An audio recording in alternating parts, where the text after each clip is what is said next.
Demi Moore. So Demi Moore made this big revelation on CBS Sunday mornings. And she says that when she went to she went to great lengths to train her body.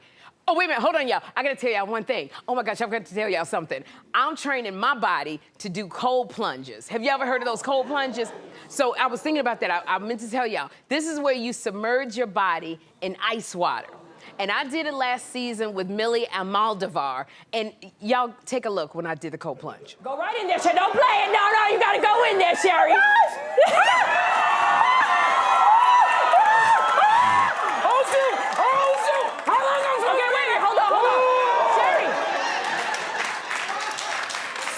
So as you can see, it was cold, but I wanted to continue doing it. So I started doing cold showers because I don't have room in my house for a cold plunge tub. So this is what you do. You do your hot shower, and then you stand underneath it, and then you turn the water to cold all of a sudden so that it hits you. So I tried it yesterday for the first time. It took me 20 minutes before I had the courage to turn it cold. But I did it. And I did it yesterday. I stood under the cold water and I was screaming for 15 seconds. And then, so I did it today. And I said, just do it. And I turned the cold water on for 11 seconds. I can only do it for 11 seconds because around 9 seconds, my body was like, bitch, what are you doing? What are you doing? And I'm telling y'all, when the cold water hit my skin, it was just, my skin was just saying, why are you doing this to me? Stop. But as it just kept going down, I kept getting used to it, but it was so cold. But I'm gonna keep going because it's good for your heart health. It is good. It's supposed to make you think more clearly, and it's supposed to reduce inflammation. But the problem is I didn't stand there long enough for it to get to the inflamed part. That's the problem, but I'm gonna keep doing it. I'm gonna keep doing it because I wanna get up to 4 minutes standing in the cold water. So that is my goal for the entire month, that I'm gonna do it. Okay, yeah, so it's cool because I've had energy. Okay, now I forgot, what was I talking about, y'all? What was I? Demi Moore. Demi Moore, yes, thank you very much, Demi Moore. Oh my gosh. So Demi Moore revealed that she biked 60 miles a day to get in shape for her. Remember that movie, Indecent Proposal? Yeah. 60 miles a day she biked. She revealed in an interview on CBS Sunday Morning that after giving birth to her daughter, Scout, she put herself through intense training, riding her bike back and forth to the studio every day during filming. Take a look. I think she was like 5 or 6 months old when we were shooting that. So I was feeding her through the night, getting up in the dark with a trainer, with a headlamp, biking all the way to Paramount, wherever, even on location where we were shooting, then shooting a full day, which is usually a 12-hour day, and then starting all over again. Oh my goodness. Woo! 60 miles. 60 miles each way. First of all, y'all, I tried biking from my house to the studio. I got about 6 blocks, and I said, this is some bullshiggity right here. I'm not doing this. That was 6 blocks was enough for me. I parked that city bike right back. I didn't leave. As soon as I heard it click, I walked off. Shoot, I went and called me an Uber, because I'm 60 miles. Clap if you've ridden 60 miles in one, okay, all right. Because 60 miles is a long way. The length of Manhattan is 13.4 miles. So I would have had to bike back and forth 4.5 times the length of Manhattan. 60 miles is like to my auntie's house in Chicago. That is, but you know what, here's the thing.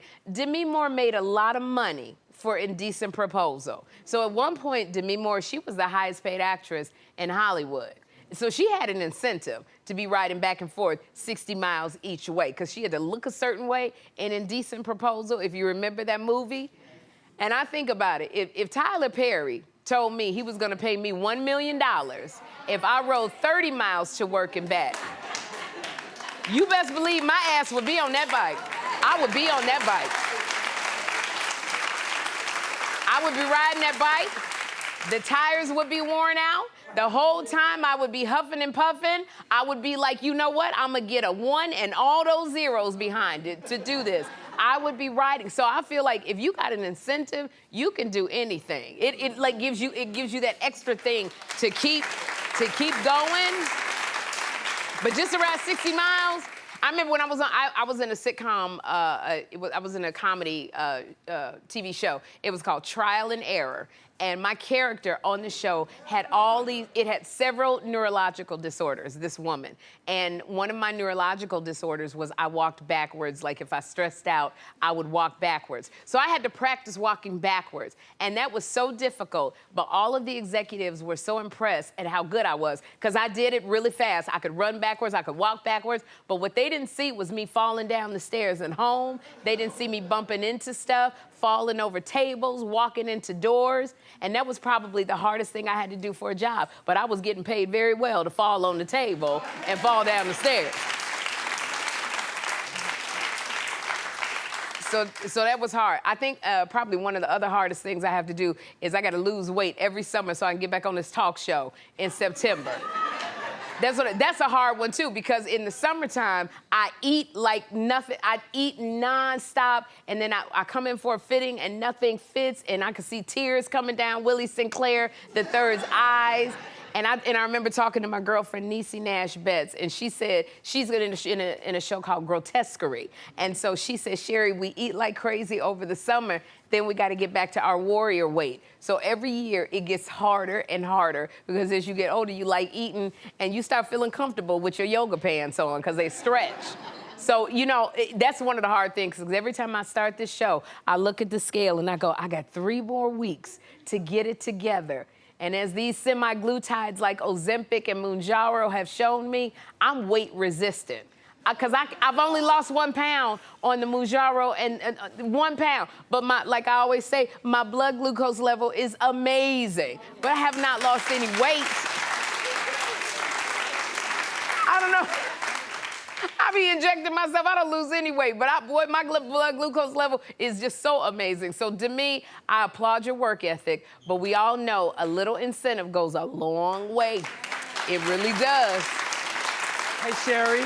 Yeah. I have to say, though, your warrior weight really looks good on you. My warrior weight? Oh, my gosh. Yeah. And when I tell you, I am a salad-eating heifer, I'm gonna tell you that, boy. We're gonna have a good time. We're gonna have a good time.